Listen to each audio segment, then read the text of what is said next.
Welcome to the Union Jews podcast.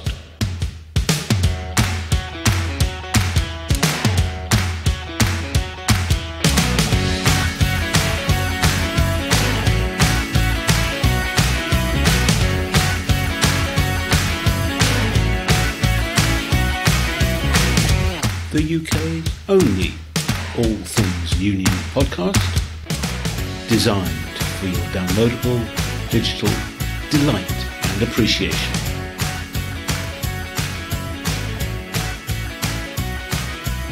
In this episode, Artists Union of England co-chair Zita Holbourne on why we need a cultural renewal. Mel Sims asks what are we organising for, and Josiah Mortimer has his radical roundup. Hello, and welcome to Union Jews, the UK's only all things union show. I'm Simon Sapper, and I'm really pleased to tell you all about what we've got coming up in the next half hour or so. Our featured guest this time round is Zita Holbourne, co-chair of the Artists Union of England, but also extremely and deservedly well known for being vice chair of PCS and co-founder of Barrack, Black Activists Rising Against the Cuts. It seems strange to be talking to Zita about artists' union stuff when arguably much bigger, more important, more profound issues to consider. But actually, if the AUE doesn't speak for artists, who will? So really good to shine a spotlight on an area that probably needs it more than most. We've also got Mel Sims, as ever, nailing it by posing the question, what are we organising for? The answers, as ever, may well surprise you. We've got Josiah Mortimer's Radical Roundup, great stories from around the Labour movement, which you probably won't get to read about in the mainstream media. Well, you will, because he looks at the Pegasus software that busts any notion of confidentiality wide open. He also goes into shocking survey results from the Bakers Food and Allied Workers Union about the extent of food poverty in the UK, and gives an update on disputes involving the UCU and Unite the Union's attempts to save manufacturing at Barn Oldswith. But the big story has got to be the understandable fury, outrage, disbelief by G&B union members working for the NHS, amongst other unions whose members work for the NHS, at the government's announcement that health and social care workers will be exempt from self-isolation if they're pinged by the NHS app. One rule for you and another for me, you might say. We'll also be bringing you news of an in-depth report from the Bureau of Investigative Journalism, who have revealed that thousands of care jobs are paid below the living wage, despite promises to the contrary from employers and those who commission the care. All that, of course, coming up later on in the show. First, though, and for the final time this series, it's Professor Mel Sims from the University of Glasgow with her thought for the week. This time, she asked the question, what are we organising for? Because if you don't know what you're organising for, how do you know if you're ever going to be successful? Here's Mel. Some time ago, I wrote a paper asking the question, what are we organising for? It was a short, polemical piece that made a plea for collective worker power to be conceptualised in political and class terms, something that's often missing from practical handbooks on union organising, as well as surprisingly from a lot of the academic literature in the field. And I stick to my answer that organising must surely be about collective power within and between groups of workers. But what's interesting is how often that question is left out of wider discussions of union organising. And I certainly don't expect everyone to agree with my answer, but I do think that we need to be clear about what our answer is if we're to be able to evaluate organising activity in any meaningful way. If a particular organising campaign is about winning a specific concession from a workplace, then we need to plan towards that and work out what levers will help us get to that objective. If it's about building wider strength to counter particular initiatives and developments, maybe in a specific sector or industry, then again, we need to be clear about that. The alternative is that even if it's successful, each campaign and workplace is organised as an island of trade unionism in a sea of non-unionism. The likelihood of being able to sustain any specific outcome is inevitably going to be limited and potentially undermined by that wider sea of non-unionism. So while it's often scary, and I think sometimes even terrifying, to be explicit about what we're actually doing this for, we can't dodge that question. It's not honest to how we use members' money. It's not honest to workers about what they might or might not be able to expect as a result of engaging with a specific campaign or mobilisation. And it's also not honest to the wider trade union movement about what we stand for and what we're trying to achieve. So my mission this summer is to get more trade unionists to ask, what are we organising for, and how do we know if we've got there? Well, thanks very much for that, Mel. I mean, that, as ever with Mel's pieces, it really does make you think, the concept of lots of disconnected islands of trade unionism, as Mel described them. Really, really powerful and challenging stuff too. Now it's my pleasure to introduce our featured guest for this episode. Zita Holbourne actually needs no introduction to just about everyone who's listening to this podcast, I guess, and a phenomenal record of contribution and achievement over 20 years or so. Vice President at PCS, co-founder of Barrack, author, vocalist, civil rights activist. I was delighted to welcome her onto the show, and particularly to talk about her role as co-chair of the Artists Union for England. Not an organisation that is desperately high profile, generally speaking, although very well known in the art world, and not an area that receives enough attention, which, as we shall find out, is not a fair reflection on the work that is done by the AUE. Zita Holbourne, you're very, very welcome to the Union Jews podcast. Thank you for joining us. Thank you very much for inviting me. Much appreciated. Well, it's a pleasure. And I mean, listeners will know you as chair and co-founder of Barrack and as a vice president of PCS. But we're here today to talk about your work with the Artists Union of England, for whom you are one of the joint national chairs, I understand. That's correct, yes. So why do you think now there's an appetite for trade unionism amongst artists where there doesn't seem to have been one before? What's changed? I think there probably always has been, but the way artists work, because most of them are self-employed and running their own practices, it may not have even occurred to them that, they could join a union or they could form a trade union.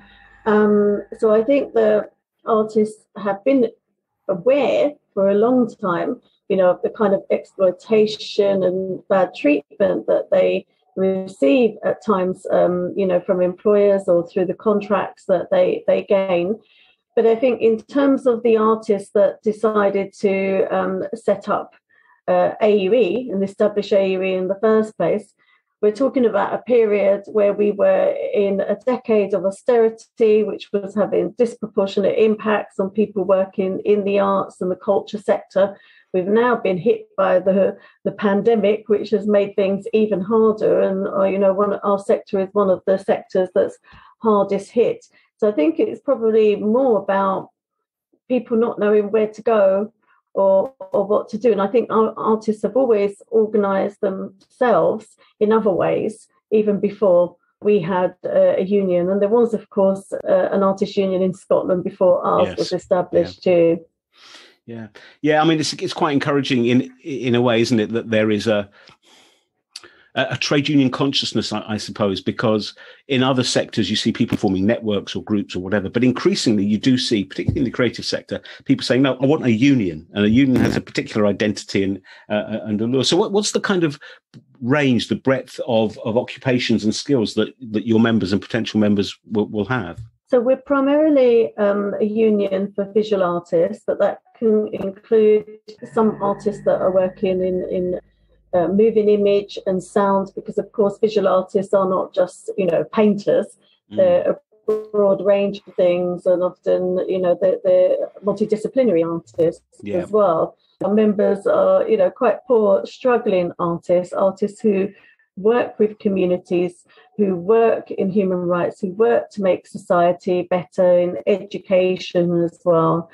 Right. Yeah. And I mean, the subscriptions, I think there was something like 45 quid a year, something like that, which shows, 42, which shows, I suppose, the affordability question being answered. Is there an overlap? Is there a kind of like a soft border between what some of your members may do at almost the edge of the range of occupations and what people like BEC2 members do, or is there a clearer demarcation line?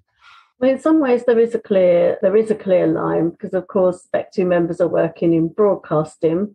Musicians union members are musicians and equity members are actors. But I myself am a multidisciplinary artist. So I'm an author, I'm a writer, I'm a vocalist, a poet, as well as being a visual artist and curator. So there will be members that cross over, and I think some members may be, some of our members may be a member of more than one union because of the crossover of their work. So it's not always easy to define it and, say you specifically fit into this category or that category, but primarily we are for visual artists. Right. And it's AU is, as you were saying, is a young union established in 2014, I think. How has it developed since then? I mean, membership has grown steadily year on year, but I think the whole notion of a head office or getting a stable executive committee, I mean, that's quite challenging when you're starting out and the membership numbers aren't that great. It is really challenging, and it's been interesting for me personally because, of course, I'm involved in a union that is established and was established many decades before my involvement in it.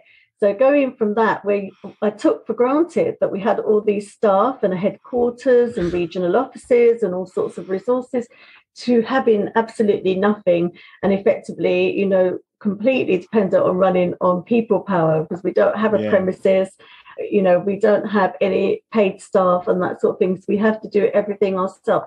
So it is a challenge. Sometimes it's a bit like a chicken and egg situation that you need more members in order to have the funding to establish those things, but you need those things to build the membership and organise. Absolutely. So it is a challenge and it is a struggle. And once we were established in 2014, officially, declared a union, it takes a few years just to get off the ground and to start to build some structures. And, we affiliated to the General Federation of Trade Unions. We affiliated to the TUC. That's a process you have to go through, trying to build some structures, trying to get people engaged and wanting to be involved, as you said, on our National Executive Committee. And because of the nature of artists' work, we do have a turnover on our National Executive Committee because people may get projects and work and they need to focus on that because they need to earn a living because, it's precarious as it is. And so they may have to step down for a while but to focus on the work that they've got coming in. And they're trying to balance running their practices. And most of us, we obviously have art practices because we wouldn't be eligible to be members in the first place. But we may also have a day job on top of that. And so we're trying to juggle everything. So, we're making steady progress. And I think we punch above our weight for a small union. We're trying to make our presence felt and heard, and we're representing members. But there is a lot to do. And of course, our primary concern is our members. If our members are coming to us and they have issues and disputes that they need us to represent and support them through, then that can take up a lot of resource and time. And of course, unions by their very nature can be quite reactionary. You want to be strategic and plan for the future, but you're having to react to what's happening in the there and now, like the pandemic, for example. Yeah, absolutely. But it strikes me that things like, say, the Good Practice Charter, which is a very impressive document, if I may say so, but that's an example of something that is servicing and organising at the same time. Because obviously, if employers and commissioners sign up to the Good Practice Charter, as I know a number have, then that's delivering for the members. But on the other hand, knowing that the union is involved in setting standards in the sector will be a draw that will be a tool in organising. Is that a fair assessment? And on the Good Practice Charter itself, how did it come about, and how has it been received? Yeah, having some standards that employers or businesses that are, using the services of artists adhere to is really crucial and important, so that they're not exploited, they're not mistreated, and they're not underpaid, and they have safe environments to work in. So the Good Practice Charter came about because one of our key organisers in the union, Teresa Easton, who also was the former secretary and founding member, she did a sort of research project when she went on a TUC Organiser Academy course around having a good practice charter. And so it grew from there. And so there is a committee that oversees the work of the good practice charter. And there are 6 principles, which include things like equality and health and safety and being treated fairly. And employers and businesses are asked to sign up to those principles and sign up to the charter. What we have, where we're in quite a unique position when you compare to a lot of the big unions where they are dealing with employees, where there are recognition agreements with employers, most of our members aren't employed in that kind of way. They might be on temporary contracts or commissions and that sort of thing. So they don't have the same status and they don't have the same employment rights. Whilst they're protected under health and safety and equality laws, they don't have all the other things that an employee would have. So this seeks to address those issues that are missing for artists. And I mean, from the way you've described it, any reasonable employer or commissioner would look at it and think, well, there's nothing. Why wouldn't I want to be associated with good standards in the industry? But I guess there are some people who don't quite see it that way, and they're the harder nuts to crack, as it were. Absolutely, and we deal every day with members' cases where they're saying that they have been exploited by businesses who want them to produce work for free, renege on contracts, don't set out proper contracts, setting out terms and conditions, are really not treating artists fairly, and actually are sometimes also discriminating against them on equality grounds. So there are a huge number of issues.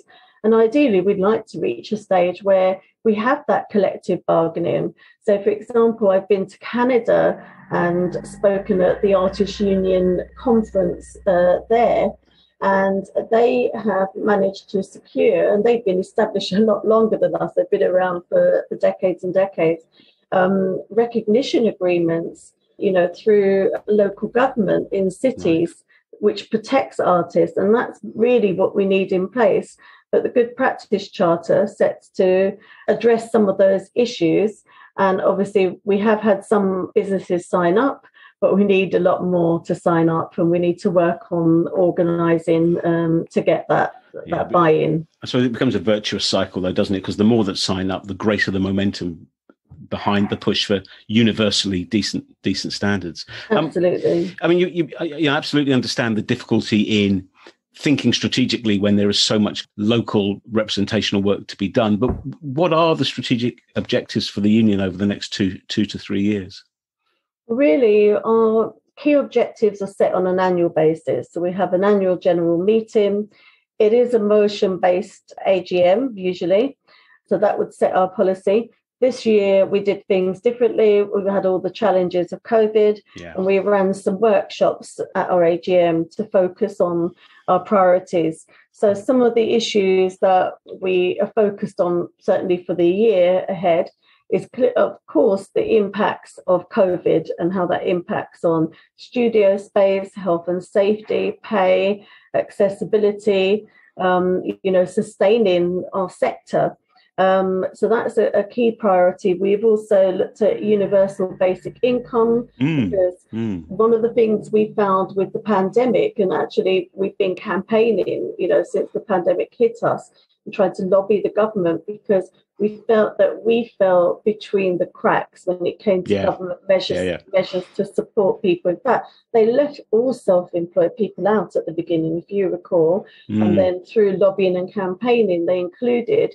But for a lot of our members, because they work part-time for an employer and they're part-time self-employed, it meant they fell between the cracks. You also had to show evidence of your self-employed income and papers, going back a certain period. So if, for example, you were a new graduate or you're just starting off in your art practice, you wouldn't have that evidence. So we think that there has to be better support for artists when they fall on hard times, or to balance their financial support when they haven't got work coming in. And the Good Practice Charter is one of our priorities, and also building our activist base, mobilising and organising. But we also have an interest, like all unions do, in international issues, in human rights issues, in equality issues that go beyond just things that impact on our members, because that's quite important as a union to stand up for the rights of all people who face injustice or inhumanity. Yeah, I mean, but at the core of it, your members are involved in something that comes under the banner of like freedom of expression, don't they? And that is severely curtailed in far too many places around the world. So there's a clear connection with internationalism, because in the same way that people talk about the pandemic and they say actually it's not over until it's over for everyone. You know, if you have a little kind of cesspit of oppression here, you know, it can easily have a toxic effect, spreading out from it. So it's encouraging that actually your members, who necessarily a lot of them are involved in very kind of solitary but creative process, recognizing the importance of solidarity, not just within borders but across borders as well. Because we are socially engaged artists, then that is the core, you know, of our practices as artists. So we will be focused on supporting vulnerable people, for example, working with refugees, working on equality projects, working on education practices. Art crosses borders, or art has no borders. And actually Brexit poses an issue, you know, coming out of the EU does create an issue for us, because we expect and want to be able to cross borders with our art, but we find actually we may be priced out now because of the current situation. Yes. That applies for us going out of the country as well as in. Of course, we're in a different situation because of the pandemic at the moment anyway, but we do need a cultural recovery, and that's a key thing. And outside of AUE, I have written one for Public Services International, which is an international trade union body. And, you know, it's really important going forward that artists aren't left behind, but also all of the things that we faced before the pandemic hit us, precarious work, low pay, you know, mistreatment, inequality, discrimination and barriers are addressed going forward into a recovery strategy. Yeah, absolutely. And it occurs to me that the problems that your members and many others in the creative sector had by falling through the gaps in the support schemes during the pandemic, if there was a view that universal basic income is a good thing and should be implemented and has been implemented, that would have resolved that. That wouldn't have happened then, would it? Do you see synergies between the other things that you have done or that you do the PCS work, the Barrack work, and AUE? You know, I imagine, you know, you can take examples of organising and campaigning from one to another, but are there synergies in terms of the policies and the approaches and the objectives? Absolutely. I would bring socialist values and equality at the heart of everything into all the roles I do. In my work as a multidisciplinary artist, in my work as a human rights campaigner, in my work as a community activist, and in my work as a trade unionist, at the heart of that is striving for equality, freedom, justice, and human rights. So there's definitely crossover, and members of the PCS include workers in the national museums and galleries and historic palaces. So, you know, they are working in the arts and culture sector and are also being hit disproportionately by cuts, by austerity, by discrimination, and by the pandemic.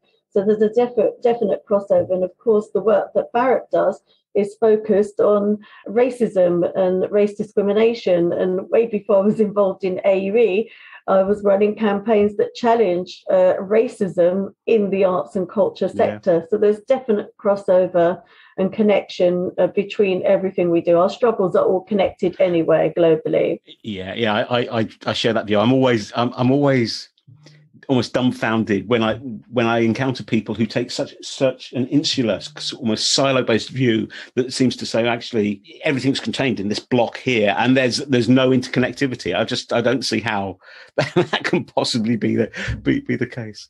Zita, it's been wonderful talking to you. Thank you so much for giving us an insight into the AUE and your work in it. It's a great story. It's a necessary story, I have to say. So I wish the AUE all the best in the future. That's really appreciated, and thank you once again for having me on. Well, thank you very much. Thanks very much indeed for that, Zita. And as you'd expect from someone with Zita's wide range of experience, some really interesting points that came out of that. I love the idea of a good practice charter being simultaneously something that's good for servicing and good for organising. I'm sure lots of us can empathise with the challenge of needing to think strategically when actually you've got 1,000,001 bushfires burning all around you that you've got to put out first. And then there's the whole idea about the interconnection between art and artists and the whole range of other occupations, and the importance and relevance of the debate on a universal basic income. And if you think about the strapline for the Artists' Union of England, which is industry without art is brutality, you can understand why it actually adds value and it's cost effective, particularly in those sort of occupations, to have a wage floor that you get as a result of being a citizen of the country. All really interesting stuff. And Zita was typically modest in terms of some of the contributions she's made and is making to the debate. She referred to the PSI, the Public Services International paper, in a very brief way, but actually that was a manifesto for cultural workers. And you can find a link to that paper and some other background stuff about Zita and all the stuff she's done in the companion blog to this podcast, which, as always, you can find on the makesyouthink.com website in the blog section of that site. Are there other things that you've experienced, either in your workplace, in your branch, at a regional, national level, that are simultaneously good for organising and servicing? Maybe the distinction between those two things is spurious anyway. I've heard that view articulated before, but let us know what you think. Join the debate, join the discussion. You can email the show at unionjews@makesyouthink.com. You can follow us on Twitter @JewsUnion. Have you to Peneth? Tell us what you think. Now it's time for Josiah Mortimer's Radical Roundup. As usual, Josiah has scoured the country, finding illustrations of union achievement, resistance and organising. And here he is. Thanks, Simon. First up this week, GMB members working for the NHS say they're appalled by the government's announcement on Monday that health and social care workers will be exempt from self-isolation, but only to go to work after being pinged by the NHS app.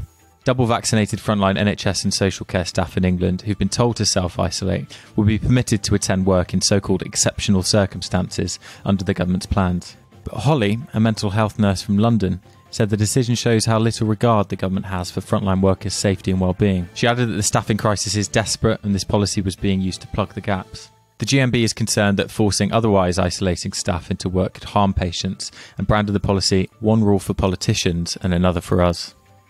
Next up is education news, as members of the University and College Union in 15 further education colleges in England have voted for strike action. Staff are angry that the employer body recommended a pay offer of just 1% in December 2020, a decision that was criticised by staff unions. An overwhelming 89% of UCU members who voted backed strike action on an average turnout of over 62%. UCU said the turnout and vote for action reflected the anger staff feel over having their pay held down for so long. The ballot included many London colleges, including City and Islington, Westminster Kingsway and the College of North East London. After years of UCU's joint campaigning with employers, further education won $400 million of increased government investment, $224 million of which arrived in August last year and should have been used for staff pay, but the UCU says it hasn't happened. The pay gap between college and school teachers currently stands at £9,000 a year, as staff working in further education have suffered real terms pay cuts of over 30% in the last decade. Now, a new study for the Bakers Union has found that almost 1 in 5 people run out of food due to lack of money, and 40% had eaten less than they should because of a lack of cash, and 1 in 5 have relied on food from friends and relatives. More than 7% had experience of using food banks, the study found. It comes after the publication of the government's National Food Strategy for England, which the union said failed to deliver the plan needed to tackle hunger. Sarah Woolley, General Secretary of the Bakers and Allied Food Workers Union, said 10 million people across the UK face food poverty. She called for a new right to food law, something not offered in the government strategy. The Bakers Union has branded the government's offer breadcrumbs. Now a major global story, as the National Union of Journalists has condemned attempts to interfere with journalists' private communications, following a major investigation into spying. The union called for journalists to use extra vigilance to protect their data, with the NUJ backing new laws to protect journalist communications. It follows reports from Forbidden Stories, a worldwide collaborative journalism investigation, revealed that at least 180 journalists across the world have been spied on using Pegasus software, a tool developed by the Israeli cyber surveillance company NSO and sold to a number of clients, including repressive states across the world. The list of 180 journalists targeted includes reporters from global media platforms as well as freelance investigators who appear to have been spied on by regimes determined to uncover sources, undermine research and in some cases stop their reporting. Michelle Stanistreet, NUJ General Secretary, said all concerned with bringing the story into light deserve the highest praise. But if media organisations can obtain such a substantial and detailed cache of information, clearly so can others with less honourable intentions. And last up, a group of specialist engineers employed at the Rolls-Royce plant in Barnoldswick, Lincolnshire, have begun strike action from Monday after fears for the long-term future of the site resurfaced. Members of Unite held a long-running strike before Christmas in opposition to plans to scale back production at the factory, the cradle of the jet engine. Following industrial action, an agreement was reached between Rolls-Royce and Unite which guaranteed the future of the factory. Crucially, they agreed a minimum headcount of 350 workers, and a centre of excellence would be built to train the workers of tomorrow. But following a meeting in mid-May, Unite was forced to issue a failure to agree notice with Rolls-Royce, as local managers made it clear they were not planning to reach the 350 headcount figure that had been promised. Unite has been attempting to resolve the matter without success, leading workers to return to the picket lines.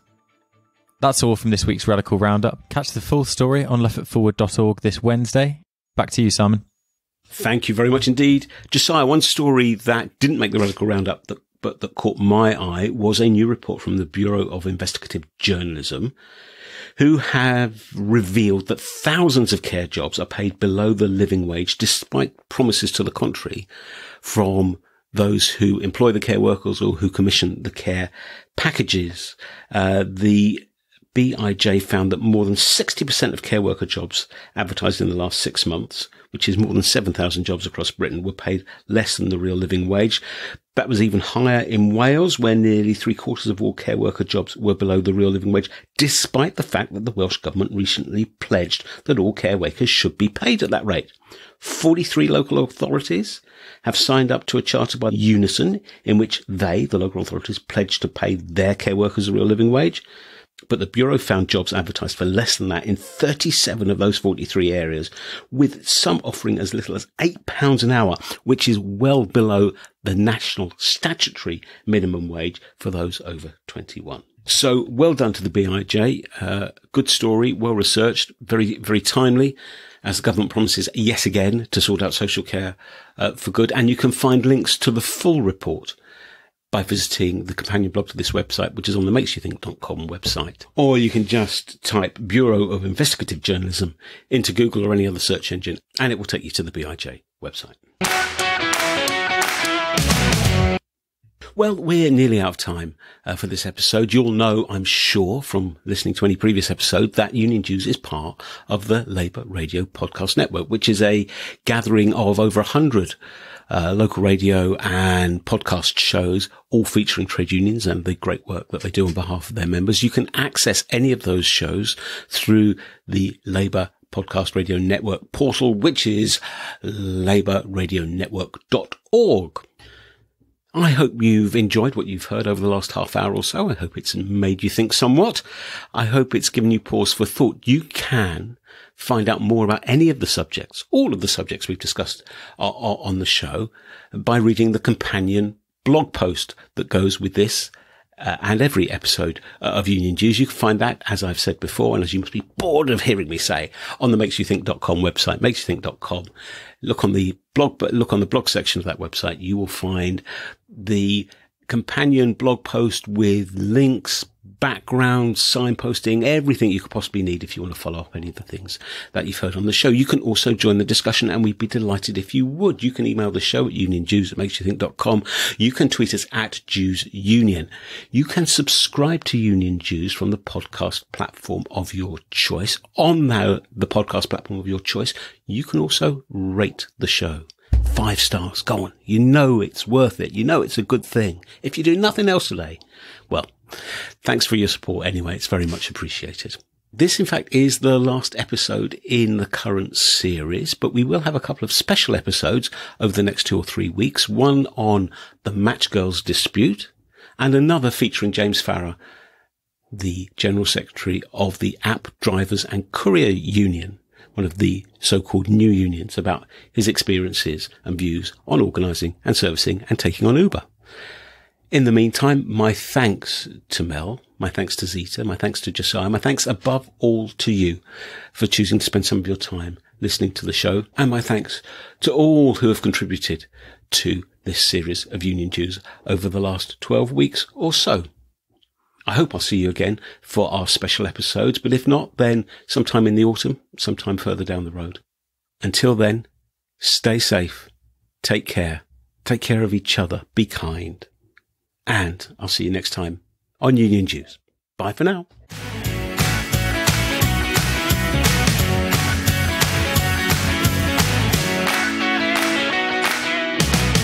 The Union Jews podcast is presented by me, Simon Sapper. It is a Makes You Think production.